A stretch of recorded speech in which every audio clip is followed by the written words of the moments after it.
ಈ ಆಹಾರಗಳ ಜೊತೆ ಬಾದಾಮಿಯನ್ನು ಎಂದಿಗೂ ತಿನ್ನಬೇಡಿ. ಅಪ್ಪಿತಪ್ಪಿ ತಿಂದರೆ ಅಮೃತವು ವಿಷವಾಗುತ್ತೆ. ನಮಸ್ಕಾರ ಸ್ನೇಹಿತರು, ಉಪಯುಕ್ತ ಮಾಹಿತಿ ಚಾನಲ್ಗೆ ಸ್ವಾಗತ. ಆಲ್ಮಂಡ್.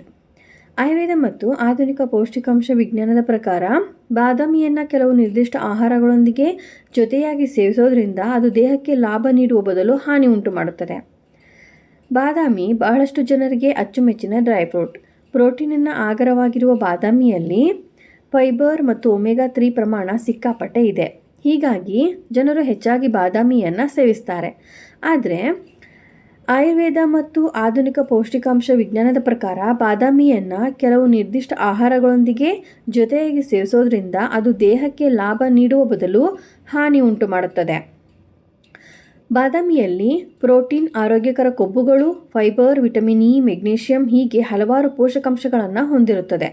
ಪ್ರತಿದಿನ ಬಾದಾಮಿ ತಿನ್ನುವುದು ಹೃದಯ, ಮೆದುಳು ಮತ್ತು ಮೂಳೆಗಳಿಗೆ ಪ್ರಯೋಜನಕಾರಿ ಎಂದು ಹೇಳಲಾಗುತ್ತದೆ. ಆದರೆ ಬಾದಾಮಿಯನ್ನು ಎಲ್ಲದರೊಂದಿಗೆ ಉತ್ತಮ ಜೋಡಿ ಎಂದು ಪರಿಗಣಿಸಲಾಗುವುದಿಲ್ಲ.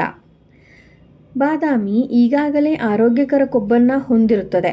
ಹೆಚ್ಚು ಹುರಿದ ಅಥವಾ ಎಣ್ಣೆಯುಕ್ತ ಆಹಾರಗಳೊಂದಿಗೆ ಬಾದಾಮಿಯನ್ನು ಸೇವಿಸಿದರೆ ಕೆಲವರಿಗೆ ಹೊಟ್ಟೆಯಲ್ಲಿ ಭಾರ, ಅಜೀರ್ಣ ಅಥವಾ ಗ್ಯಾಸ್ಟ್ರಿಕ್ನಂತಹ ಸಮಸ್ಯೆಗೆ ಕಾರಣವಾಗುತ್ತದೆ.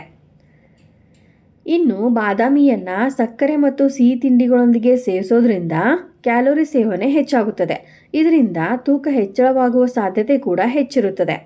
ಹಾಗೆ ಸಕ್ಕರೆ ಮತ್ತು ಸಿಹಿ ತಿಂಡಿಗಳೊಂದಿಗೆ ಬಾದಾಮಿ ಸೇವನೆ ಮಾಡೋದ್ರಿಂದ ದೇಹದಲ್ಲಿರುವ ರಕ್ತದ ಸಕ್ಕರೆ ಮಟ್ಟವನ್ನು ನಿಯಂತ್ರಿಸುವ ಬಾದಾಮಿಯ ನೈಸರ್ಗಿಕ ಗುಣ ನಷ್ಟವಾಗುತ್ತದೆ. ಇನ್ನು ಕೆಲವು ಜನರಿಗೆ ಊಟ ಸೇವನೆ ಮಾಡಿದ ತಕ್ಷಣ ಒಂದು ಹಿಡಿ ಬಾದಾಮಿ ತಿಂದರೆ ಜೀರ್ಣಕ್ರಿಯೆ ಸಮಸ್ಯೆಗಳನ್ನು ಅನುಭವಿಸುವ ಸಾಧ್ಯತೆಗಳಿರುತ್ತದೆ. ಬಾದಾಮಿಯನ್ನು ಖಾಲಿ ಹೊಟ್ಟೆಯಲ್ಲಿ ತಿನ್ನುವುದು ಆರೋಗ್ಯಕ್ಕೆ ಉತ್ತಮ ಎಂದು ಪರಿಗಣಿಸಲಾಗಿದೆ.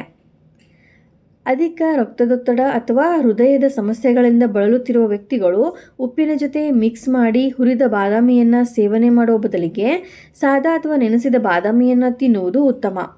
ಉಪ್ಪಿನೊಂದಿಗೆ ಬಾದಾಮಿ ಸೇವಿಸೋದ್ರಿಂದ ಶರೀರದಲ್ಲಿ ಸೋಡಿಯಂ ಮಟ್ಟ ಹೆಚ್ಚಾಗಿ ರಕ್ತದೊತ್ತಡ ಏರಿಕೆಯಾಗಬಹುದು. ಬಾದಾಮಿಯನ್ನು ಹಾಲು ಮತ್ತು ಮೊಸರಿನ ಎಂದಿಗೂ ಸೇವನೆ ಮಾಡಬಾರದು. ಏಕೆಂದರೆ ಬಾದಾಮಿಯಲ್ಲಿರುವ ಕಬ್ಬಿಣದ ಅಂಶವನ್ನು ಹಾಲಿನಲ್ಲಿರುವ ಕ್ಯಾಲ್ಸಿಯಂ ಹೀರಿಕೊಳ್ಳಲು ಬಿಡುವುದಿಲ್ಲ. ವಿಶೇಷವಾಗಿ ಮೊಸರಿನೊಂದಿಗೆ ಸೇವಿಸಿದರೆ ಜೀರ್ಣಕ್ರಿಯೆ ಸಂಪೂರ್ಣ ಹದಗೆಡುತ್ತದೆ. ಕಿತ್ತಳೆ, ನಿಂಬೆ ಅಥವಾ ಮೂಸಂಬಿಯಂಥ ಹಣ್ಣುಗಳೊಂದಿಗೆ ಬಾದಾಮಿ ತಿಂದರೆ ಹೊಟ್ಟೆ ಉಬ್ಬರ, ಗ್ಯಾಸ್ ಮತ್ತು ಆಸಿಡಿಟಿ ಸಮಸ್ಯೆಗೆ ಕಾರಣವಾಗುತ್ತದೆ. ಆರೋಗ್ಯ ತಜ್ಞರ ಪ್ರಕಾರ ಬಾದಾಮಿಯ ಸಂಪೂರ್ಣ ಪೋಷಕಾಂಶಗಳು ದೇಹಕ್ಕೆ ಸಿಗಬೇಕಾದ್ರೆ ರಾತ್ರಿ ಪೂರ್ತಿ ಅದನ್ನು ನೀರಿನಲ್ಲಿ ನೆನೆಸಿಟ್ಟು ಮರುದಿನ ಬೆಳಗ್ಗೆ ಸಿಪ್ಪೆ ಸುಲಿದು ಖಾಲಿ ಹೊಟ್ಟೆಯಲ್ಲಿ ಸೇವಿಸುವುದೇ ಅತ್ಯಂತ ಸುರಕ್ಷಿತ ಮತ್ತು ಉತ್ತಮ ಮಾರ್ಗವಾಗಿದೆ.